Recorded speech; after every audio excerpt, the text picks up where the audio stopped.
Getting into our conversation for the day, half of the folks who are supposed to be here to having a conversation with us are here this morning. And as we get into it, Kasmuel Mcoure is here.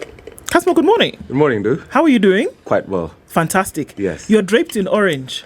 Yes. Okay. I am draped. You know, our party turns 25. Okay. No, it turns 20. Turns 20. It turns 20 this year. Uh-huh. So the whole year we'll be activating across the nation. Okay. As we galvanize towards the grand celebration of ODM at 20 at the coast. Okay. Yes. Okay. That's fantastic. Right. You're with ODM Youth League. I am in the ODM Youth League. Mm-hmm. Yes. And you're part of a conversation that we're having this morning when we're talking about youth in politics and the place in politics and where we are saying we are going. Yes. There's been a cry for the longest time that, we've got to involve, younger folks in this. We have to pass on the baton to someone. Right. And so that forms part of the conversation that we'll have this morning. Morara Kebaso will be here. Right. He's stuck in some Nairobi traffic somewhere. Yes. But he shall join us shortly. Somewhere in Nairobi. Somewhere in Nairobi. Yes, he Last should tune in for the traffic minute so that we show him which road to use. Which is the best option to take. Yes. But the show must go on and we will continue and he will join us in a short while. Right. But before we start, CT will share today's proverb with you. Tell us what you think about it and how you would interpret it. Fair enough? Right. Okay. Our proverbs for the whole of this week comes from the Gambia, meaning the Republic of the Gambia. Of the Gambia. Yes. If a donkey kicks you and you kick it back, you are both donkeys. If a donkey kicks you and you kick it back, you are both donkeys. Yes. And you forgive me for my bias. I will give it in an allegory that my party leader, Right Honorable Raila Odinga, once gave. But if you're swimming and in a river and you put your clothes ashore and a madman comes and takes your clothes away, if you get out of the river to chase the madman, you are also a madman. So if you use the same approach to face challenges which have significantly shown you that they're out of your ken, or things that are stronger than you, it's you're nothing but an incompetent person. That's how I would interpret it.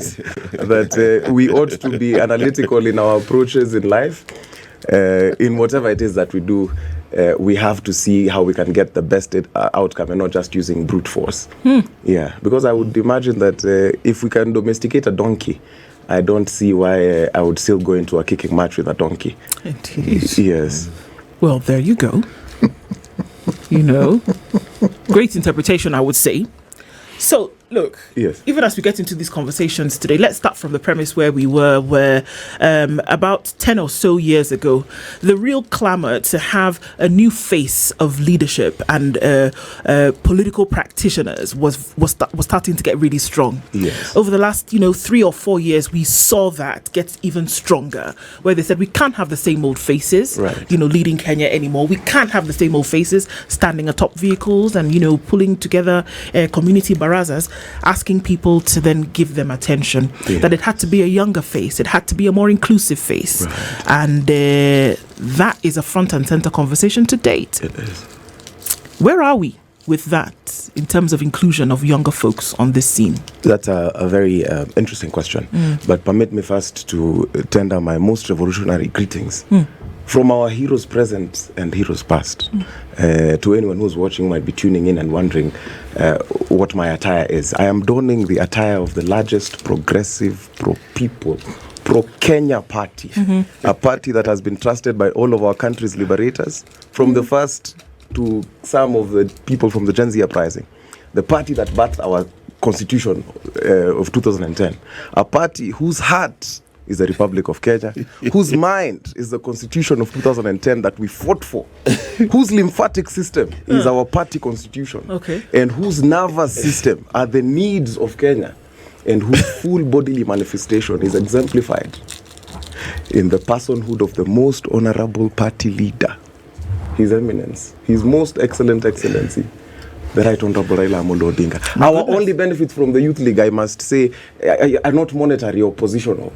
It was important that you said that. It is that. none of those. Okay. It is in being able to live in the manifestation of the FLF principle that was set up by the late Senator Otieno Kajwang, FLF? which is faithfulness, loyalty, and fidelity to the party in experiencing that camaraderie. And I can say that in the national conversation, the young people have been totally excluded. If you see it, right now, everybody has simplified the conversation back to President Ruto and the beleaguered former deputy president Rigathi Gachagua. Those are the people who are now dominating the headlines, despite the fact that we are the ones who stirred the waters for far too long. We are the people we are the angel that stirs the water. We the youth, we the young people of Kenya. Yes. As of last year, because we are living in a new political dispensation, because the country's course of history changed on the 25th of June 2024.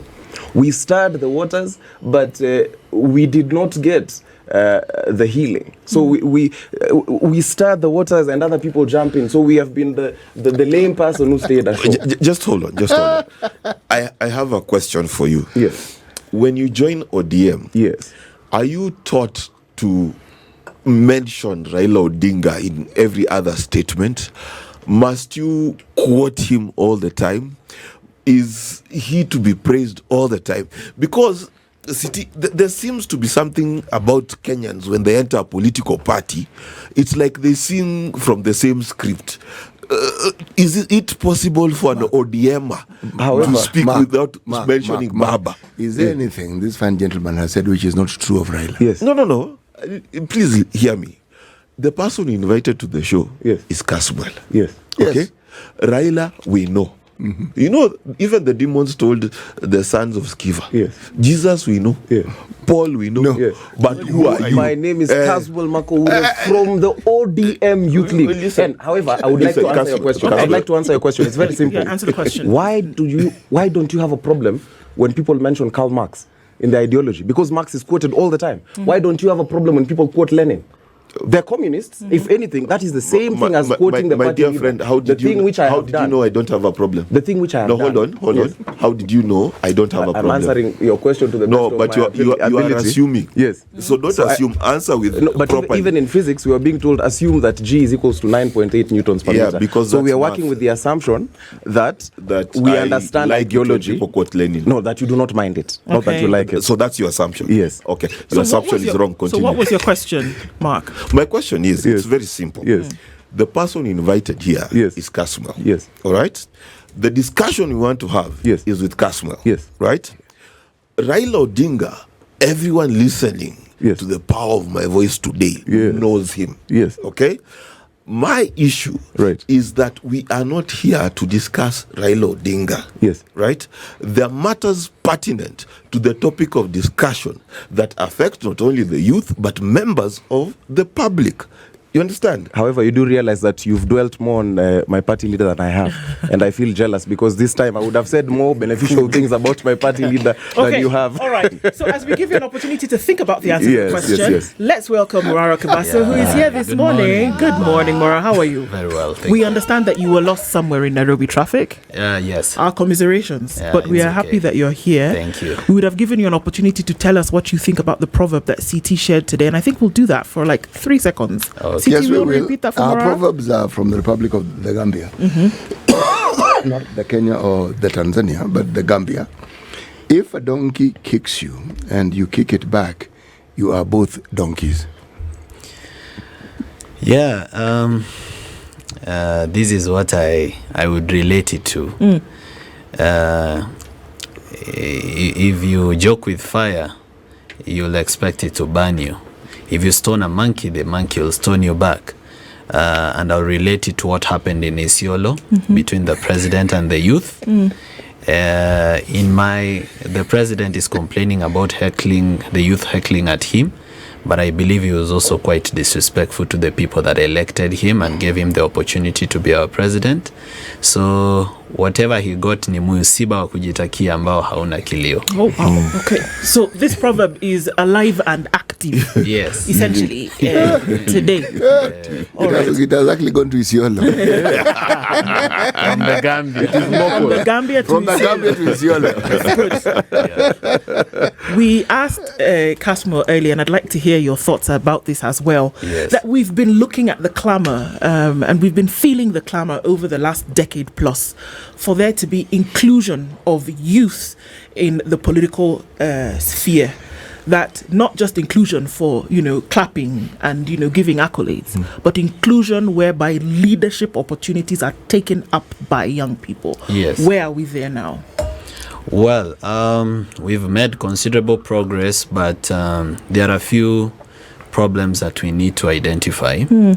Number one is how expensive our politics is.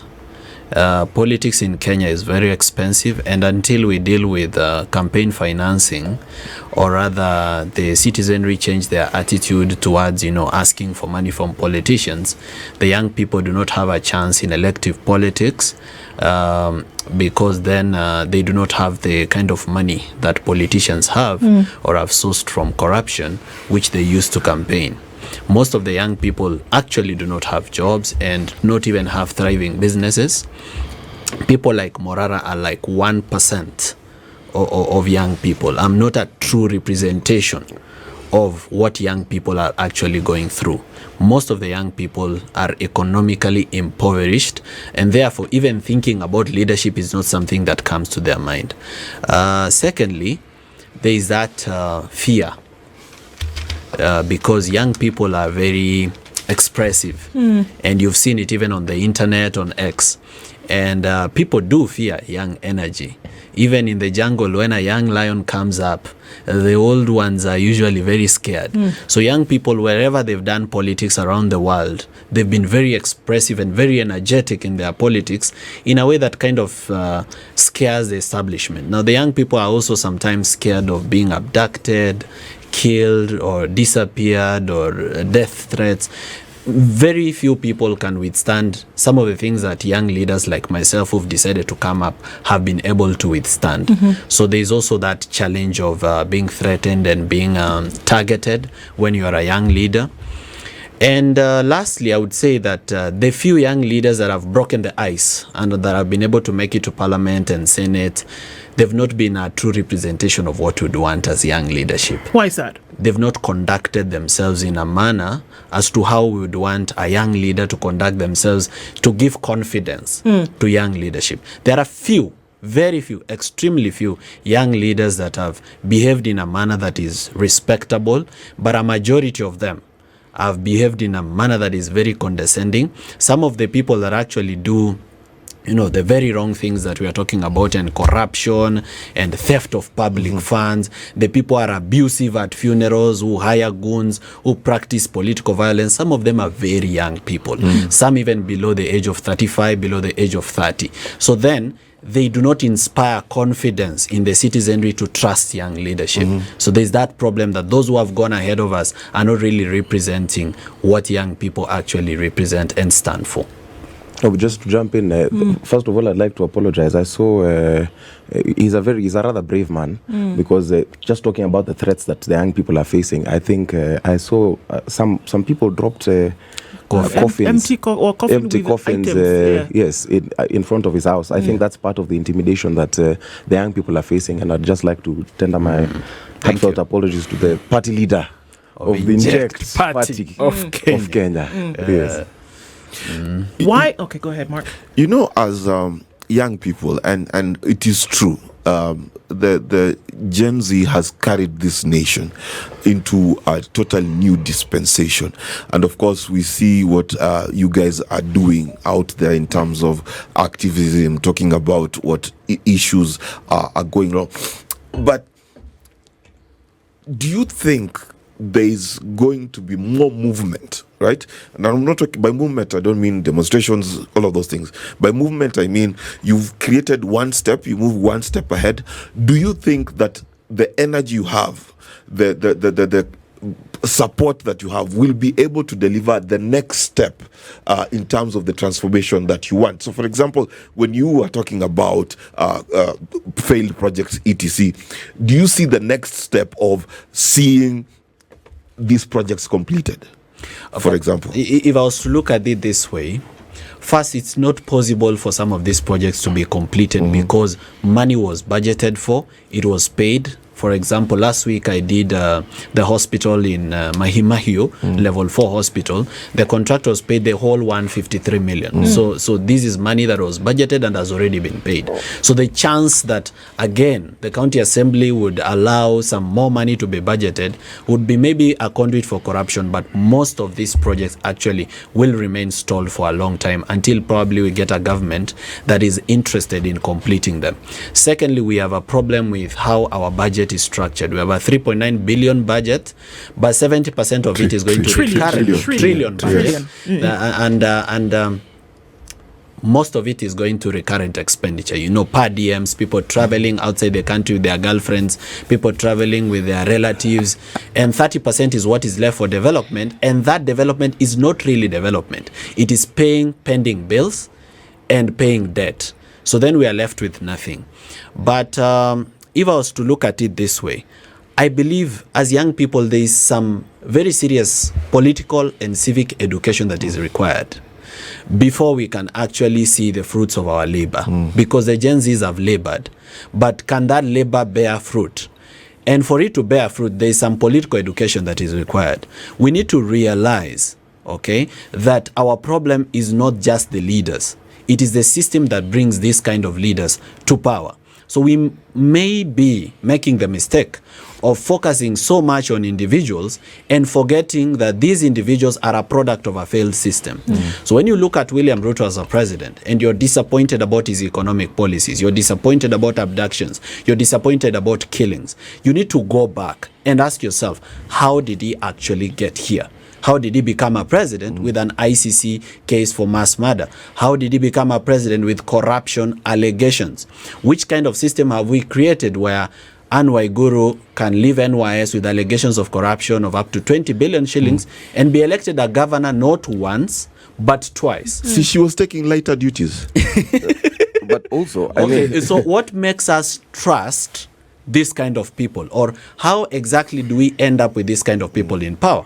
We have the MP for Nyaribari Masaba, Daniel Manduku, who had a corruption case in Kenya Ports Authority and was, gifted this position of member of parliament by his people. The same happened to Gladys Bosholei in Uasin Gishu. She had a corruption case at the judiciary and she was elected a women rep. So then we need to ask ourselves, by removing President William Ruto, will we have solved the problem? Because right now, look at the political formations that are forming.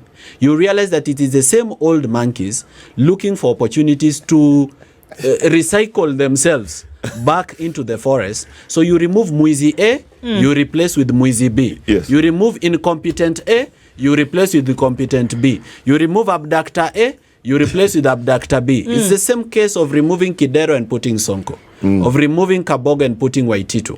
So what are we doing about expanding our choices? And good people and people of integrity need to step up and take positions of leadership. They need to stop fearing politics. And who are these, Kasmuel, when we look at that? Because I think that becomes an overarching question. But how do you know that the person that you're going to select or the person that you're going to put up is one who's going to stay away from these vices that Morara speaks about? I think, first of all, just we are those people. But two, if we had good systems, this is very heavily pegged on systemic change. And I've been in this studio severally and I've talked about systemic change. And it is rather unfortunate that the thing I am most remembered for is for jumping through a door into Nation Media Center. We have consistently clamored, and even when we were shouting, for example, when we were chanting Ruto must go, for example, you remember that we said that it is not the person Ruto, it is what we thought Rutocracy was. It is the system in which he is. And I find him to be a rather unfortunate president because he's come into an age when we are coming into the age of enlightenment, in an age and a generation where we do not let things go. I also think it is rather unfair for you to call young people who are just making their debut into their leadership journey to ask them such questions, because the work that Morara is doing is not his job. He should not be touring the country. We have the Auditor General. But he's a citizen. No, wait. We cannot. This is the thing. This is the problem with Kenya. This thing which you're saying, but he's a citizen. He is supposed to be. He's a young man. And how is that a problem? I'm about to explain. Give me time. Let me land. This thing for you saying he is a citizen, you have better capacity than he has. You are a media station. You have the privilege of having staff, cameras, a research department that is well funded that could go and visit those projects. You could also host the office of the Auditor General. You could also host people from EACC and ask them to actually do their job. Now, it has gotten to the point where it is so bad that a young man cannot focus on his growing business. Because what we are doing right now, by Morara being the party leader for Inject, we are effectively making one less businessman, because have you been spending as much time in your business as you should be? Of course not. The business. I'm going. Let me land. I have to ask a question here in order to buffer this. Morara, when you decided to go on this the country travels and see, the Vampire Diaries, let's call them that. Did you do that at the request of anybody, or was it a stirring in your spirit that said this cannot continue? Did somebody give you the job? So now we are talking accountability, and I believe accountability should be every citizen's responsibility. There you go. Yes. In counties that I've seen that work almost happened, most of the counties have failed, but in counties where I've seen work almost happen, which is Murang'a, the citizens are very aggressive in terms of following up projects that are promised to them. So this thing also boils down to the citizenry. I, as Morara, have seen the failures, and I've decided that I'm not going to keep quiet about it. I'm going to do something about it. Now, that's something that I've decided to do. Somebody else needs to pick something else, and another person needs to pick something else. In fact, instead of traveling the whole country, somebody else should be doing it in Coast as well as I do it in Nairobi. Somebody else should be doing it in Nyanza. But now, there's this kind of problem where citizens are laid back. We have laid back citizens who are very permissive to mediocrity. Citizens who allow misgovernance and poor leadership to thrive in our country. And it's almost like the citizens do not care about their money. That is why one of the messages that I've been very loud about, every time I go for the Vampire Diaries, I'm always saying, this is your money. 95% of the Kenyans do not believe they pay taxes, simply because they are not employed, and therefore it's not deducted from their pay slip, and because they don't pay the money directly as a businessman would pay VAT or income tax to KRA. So they don't believe hii pesa ni yao. So they say, ile pesa ya serikali Nairobi, hiyo pesa imeibiwa sana. They forget that this is their money, that when you buy a cigarette, when you buy alcohol, when you buy anything, even a motorbike person, mwenye anaweka mafuta ya 100 shillings at a petrol station has paid taxes. And therefore they need to know that cumulatively this is your money. This is mine, yours, and some. I have a question. Is there someone who's supposed to be doing this job? For example, no, I'm not saying you're doing a bad job. Duty. This is about duty. Yes, to the country. One thing we forgot to put in our constitution. Yes. And I believe we misstepped that one. Right. Is we put human rights and the rights of citizens, yes, but we forgot to put citizens' responsibilities. Now, a citizen has a duty to be responsible. Yes. I, Morara, am being responsible. Yes. Now, it's like a responsible father. Yes. I may be responsible in this home, but my neighbor is not. Yes. And that's why I'm trying to encourage my neighbor to be responsible with me, so that when our children go to play together, my child is not playing with a spoiled child from the other home who is poorly raised. So everybody essentially is set on the same line. Everybody needs to do something. Journalists are doing something, and I really appreciate what journalists are doing. I am doing something as a citizen. Okay, judges sitting in court, listening to these cases when we bring them to them, are doing something about this. Now, everybody needs to start doing something. Even matatus need to start putting some programs and radios that actually educate the citizens. Musicians need to sing about this. Instead of singing about love, alcohol, heartbreaks, and drugs, navuta kishash, navuta kibangi. Yeah. This is a good opportunity for them to actually infuse some political education, and we saw it during the Gen Z movement. I don't know why it died down. Okay. They need to infuse this into their music, into their art. Did it die down? No, it did not. No, let me just sorry, Kasmuel. Our editorial guidelines do not allow you to wear branded merchandise. Okay. Because then ODM would have to pay us for your hat. So we ask you to kindly remove it. Because I have not combed my hair, I find myself in a dilemma. Therefore, I think I shall. If you give me some time, I will have to go and look for a comb somewhere. I'm sure there's a makeup room. Yes, there's a makeup room. Yes, we'll give you a chance to do so. That would be nice. Yes, because we have to be fair to all other political parties. Yes, because now we would have to have all of them so that it's free for everyone. Thank you. I will see you guys soon. In a few. Don't take too long. No. If we find an Afrocom, I shall be back very soon. Lydia will help you. Lydia, if you see nice dimples, that's Lydia. She'll help you. I usually try to, avoid to discuss people. But in this particular instance, we are discussing about what young people and young leaders in the movement represent and what they are actually inspiring other young people to do. And I would ask myself, have the mainstream political parties in Kenya been the change that we want to see? So then, what are we telling young people? Is it we are telling them that, the only way we are going to achieve this change is if we join the parties that have already created the failed system? Or are we supposed to create something new that has different values and styles of doing things? So I believe that's basically the difference between what I do and what Kasmuel does. Kasmuel is going back to the system that was there. Okay? Which I would say is a misled thought, is that he will go into ODM and change it.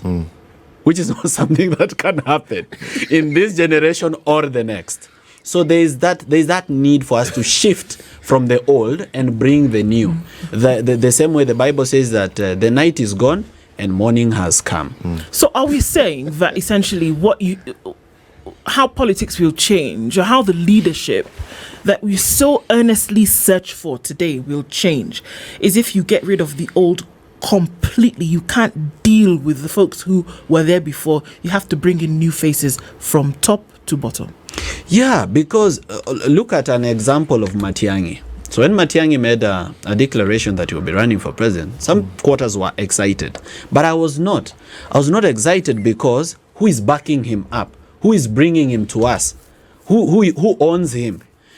The reason I've been agitating for people to fundraise from citizens is so that they are owned by no one. They are owned by the people. But here is a case where President Uhuru Kenyatta is fronting as a candidate. So essentially, we are bringing President Uhuru Kenyatta back to power. So then we have a progressive person here in the place and name and style of Fred Matiang'i, but being backed up by the old guard.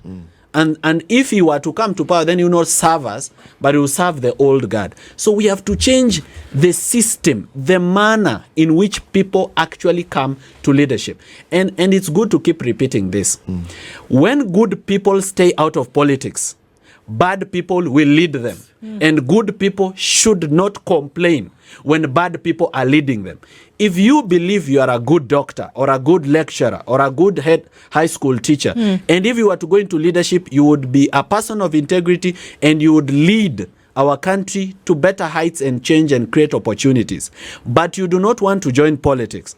Then that criminal who is a wash, who runs a brothel, that person who is an international drug dealer, will go into politics because for them is do or die. They need this because it will help them escape justice, having some political power. So they'll do this as a do or die, and they will win, and they will decide your policies.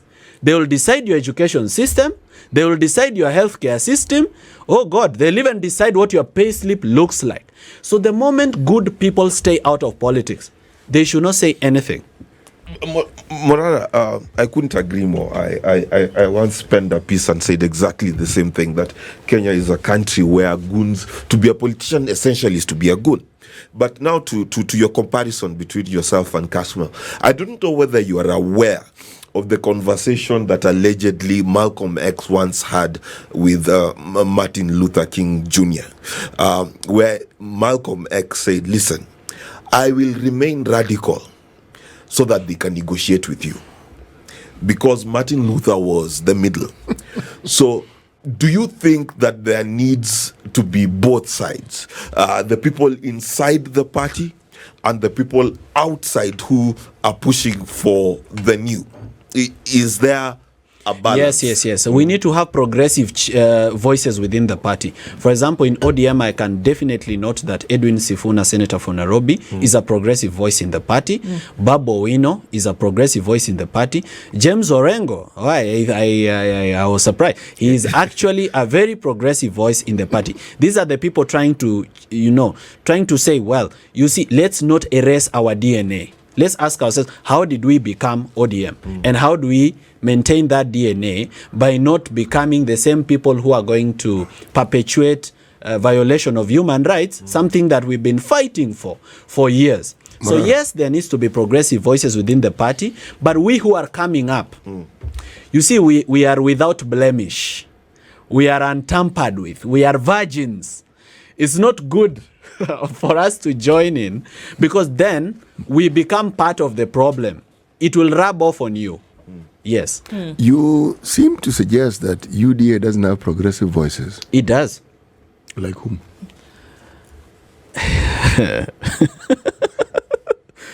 That's all right. that's something that will take me a long time. It does. There's a problem in UDA. There's a point. Just tell you what the problem is over there. Yes.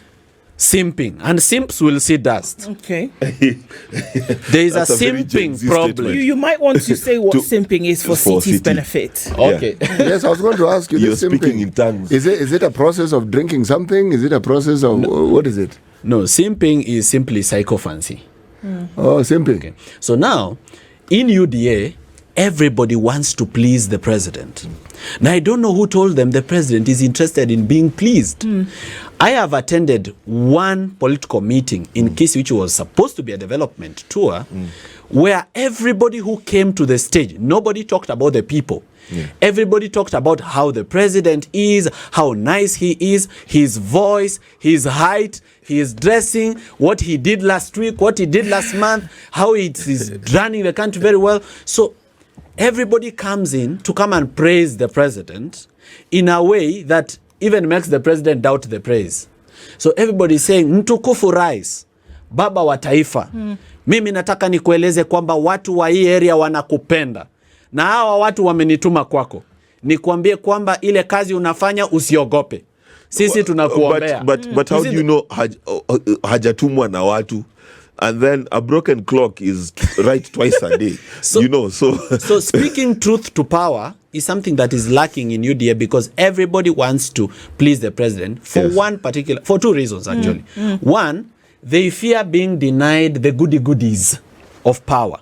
The flag, the security, the access to tenders, the access to powerful offices for brokerage of deals. They don't want the door to be closed on them, kwamba unapiga president huwezi kuingia hapa. So then they decide to simp without end. Okay?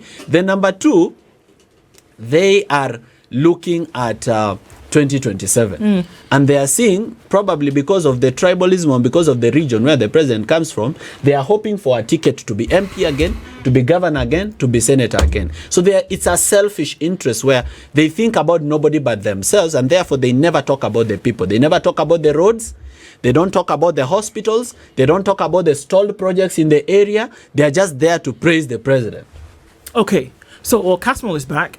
Still with hats in Yes, tow. I was told to come back with a thing. They couldn't find a comb. Okay, That's beyond my reach. All right. That's fine. Let's continue with Welcome this. back. Because Asante. while you were away, Yes. Morara told us that, one thing that he sees is that you would want to go into the ODM party as member of the Youth League to change the way things are being done, as opposed to removing the people and have new faces, which Morara believes that is a recipe for the kind of politics that we are looking for in this country. Yes. Right. And for me, the thing which I've consistently said is I'm not joining the ODM Youth League seeking positions. For me, I don't care about it. And a lot of people have been talking and saying, oh, this is how the party works. For me, I just want to be in a place where we can revitalize. Because remember, a lot of the revolutionary voices that we have in our continent started from rather problematic youth leagues.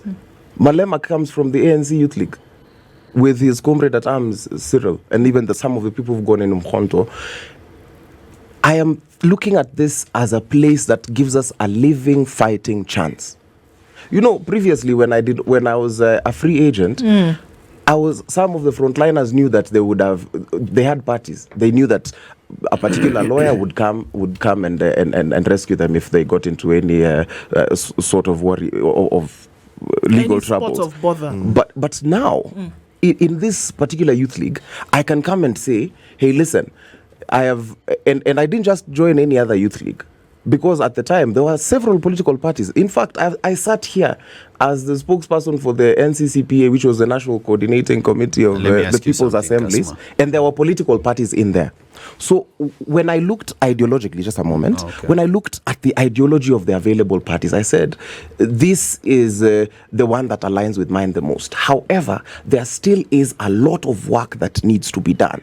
And now I'm joining as a member. So I hear people ask me, can you go against Raila Odinga? And I'm like, it is none of my business to go against him. My business is to ensure that in this youth league, the vigor that we had when we were on the streets, the ideological grounding that we had, the sharpening of our contradictions, the pursuit for a better country, the pursuit for accountability, good governance, and the war on graft, we can keep that fire burning, but in a structured unit of camaraderie. I have a question. Yes. Permit me to ask. Go for it. So apparently, when you went into ODM, yes, I was expecting that you'd be the national youth leader. Yes. But then I realized that the national youth leader is still John Ketora, who I'm told is 40 or 50, I'm not sure. Yes. And then I also expected you to be on the short list for permanent secretary. At least, you know, when I heard that you've left, I thought there was some consideration to it, right, that there's something good coming your way, and therefore you saw it as a chance that you don't want to miss. Right. When I look at your politics, and I'm not criticizing or trying to be, you know, all-knowing, yes, I believe you had a bigger voice, inside the Gen Z movement, and a bigger opportunity there, than what you have at ODM. Right. Because then ODM, you joined a structure that is already established, and you are joining at the bottom of the pile. So there are people here who've been waiting and longing to be at the top. So you're not just going to cruise way through them. Yes. But you already had a very high platform. So what is it that happened to you? Is it that you gave up on the people before they gave up on you? I think I see the tenor of the question, but parts of it are framed rather badly. But for example, the expectation of joining and becoming youth leader, for example, I would address first the issue of John Ketora. He's sitting, and it's one of the problematic issues with the party, but the party is we've undergone elections. We did elections last year in October. So we are still doing elections. So these people are being a lot of the systems that we're saying. We are challenging a lot of status quo. And there are very many young voices that you will see coming up in Chungwa. That is one. But two, in terms of saying that I had sort of a bigger voice, I would, if I were to draw a simple comparison between you and I, we had different circumstances and situations. Your approach, I think, is rather ingenious. I have disagreed with you before. I've said here approach could have been better. And these are things which, you know, a lot of the time, when what people usually expect is we will dramatize. So we are brought into a thing to insult each other. But we've done that in previous interviews. And now we've gotten to the point where you tell me this, I tell you this, even off air. But I think it was rather ingenious that you formed a political party, because then you get to grow through it. There are things that could be done better. There are things that you could grow and learn.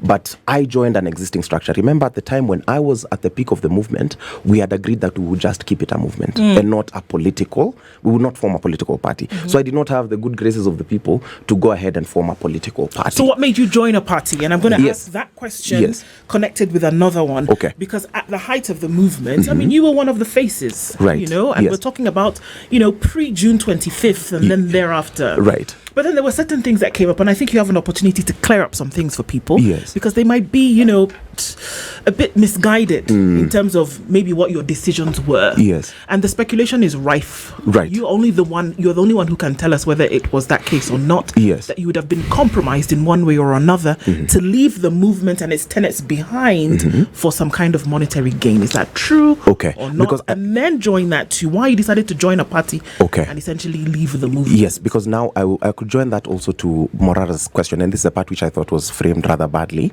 because it just speaks to the Kenyan expectation that if you do a particular thing, if you're aligned with certain people, these are what it means. Because if someone expects me for the shortlist of PSs, it implies that I applied. Common sense dictates that you've applied, but I did not apply to be a PS. I would have had the chance. If anything, I hang out with my party leader quite a lot. And he's rather fond of young people. I don't know where that stereotype has come from, but I'm meeting a Raila Odinga in an age where he's super interested in young people and he's super interested in listening. He has always been interested in younger people. Yes. He didn't start with you. Therefore, that's what I'm saying. At this point, if I made a request to Mzee and told Mzee, listen, as compensation, please go and talk to number one about this. Do you think that would be something that was let true? me ask this question. Let me finish. No. Kindly let me finish Ndu's question so that let us be in order. I decided then to join a political party because I did an analysis. Okay. And remember, as I was saying, I've sat here before as the spokesperson of NCSPA. There were various parties. And remember, these were parties of the left. These are leftist parties, which are supposed to be the progressive parties. In looking at what they stood for and their approach and their organization, because we have to organize before we mobilize, I saw that the Orange Democratic Movement is the party that would have best allowed me. I have to interrupt you. Yes. I have to interrupt you. You know, this discussion, we did not want it to be about political parties. Yes. For a simple reason. Yes. Our constitution states everybody here is a sovereign. Everyone here. Yes. The sovereign is supposed to be the determinant, not the determining factor, the determinant when it comes to change. Yes. Do we have a sovereign represented by the Gen Z who are determined and committed to change? Yes. Because if they are not the party. No. I understand your question. The answer is yes. The answer is yes. If they are, what are the signs that they are? City, the answer is yes. What is Morara doing? He has a party called Inject. Is that not part of the change? This is one person. Yeah, I'll give you a whole list. What am I doing? I don't want a list. I don't want a list. Yes. He stated something that got to the heart of the matter. Yes. Have the Gen Z understood their role and the commitment they need to play their part? They have. Simple enough question. They have. No, they haven't. Because you cannot answer a question with a predetermined answer. City, I have to explain. But they haven't. Mark, you have to give me a moment because I am the guest. City has asked a question.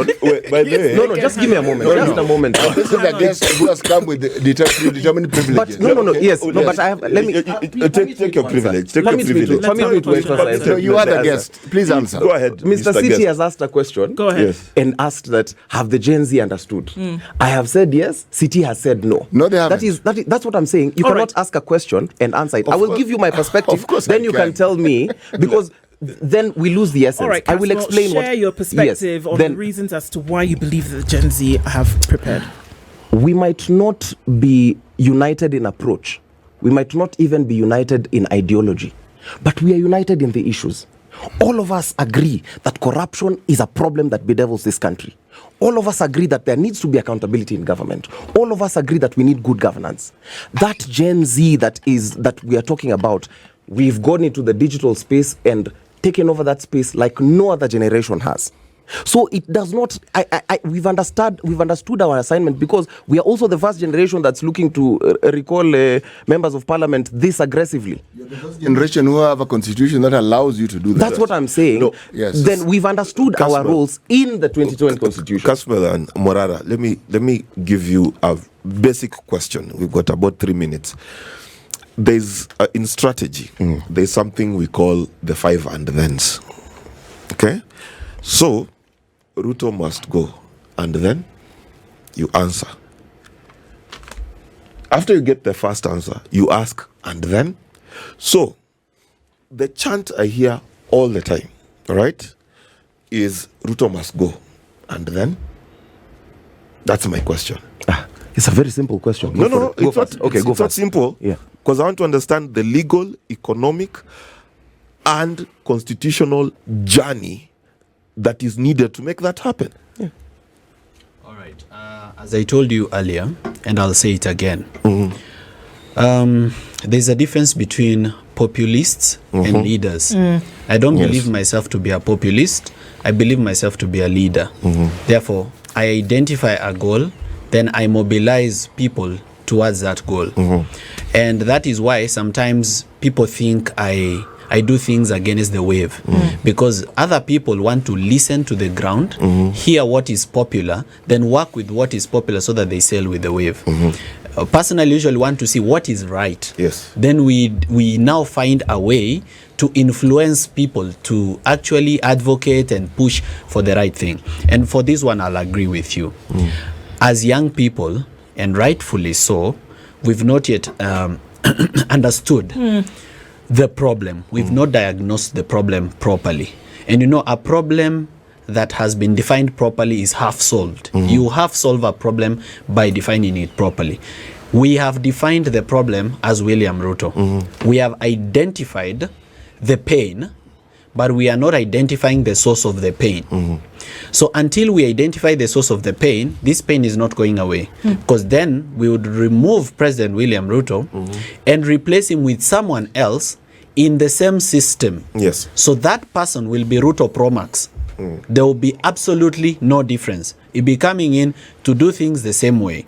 So we should fix the system. And this is something I have been trying to educate young people. That's why sometimes I'm called the civic educator, to try and bring people to the light to see that apart from the pain we are feeling, you know, it's normal as human beings to always focus on the pain. We need to realize that we have to remove this pain together with its source. But is William Ruto really the problem? As young people, the first thing we need to do, register as voters. We need to be willing to vote. Number two, as young people, we need to be willing to take positions of leadership. Otherwise, we become complainers, but we do not become problem solvers. How would you say it, Because you see the problem with this leader, but how willing are you to step in and vote this leader out or be voted in to replace this leader? So we have 8 million people that did not vote. 22 million voters, 14 million people voted, 8 million people did not vote, and 70% of them were young people. We have about, by 2027, we'll have about 7 million more young people that were eligible to vote and never registered to vote, and that will be eligible to vote. So these people need to get on board and become voters and decision makers and be willing to exercise that decision for it to change their lives at the ballot. Very quickly with you, Kasmuel, because our time is up. All right. I think when I said this is a very simple question, it indeed is a simple question that we want to pose it as a fake deep question. Let Kenyans start voting for policies and not personalities. We've seen this time without number, where the Kenyan has consistently gone to the ballot box and voted 6Ps. They voted against an individual.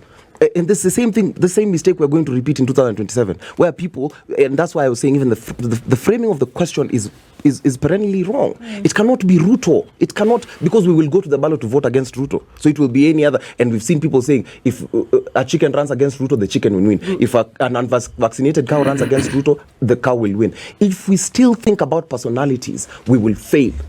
But if we think about policies, that's one. But two, let us also stop weaponizing churches. For far too long, the NCIC has been silent on certain issues, and now the pulpit has become nothing but desecrated. But three, we also cannot have this legislative capture that we usually see. Parliament cannot just be serving at the behest of the executive. We also have to have judicial reforms. These are things which do not even need us to give much of a shock. We just need to follow the constitution, which I have consistently been saying that my party fought for. If we focus on constitutionalism, the party that is ODM, if you focus on constitutionalism, we will solve all these problems. And Mzee, by the way, is going to become the AUC chair. We shall go to Addis Ababa. Let's do close the show. I wish we had more time, but it's good to have both of you here in the studio this morning. Morara Kebaso and Kasmuel Mcoure. Asante sana. This is the Situation Room, the only way to start your day.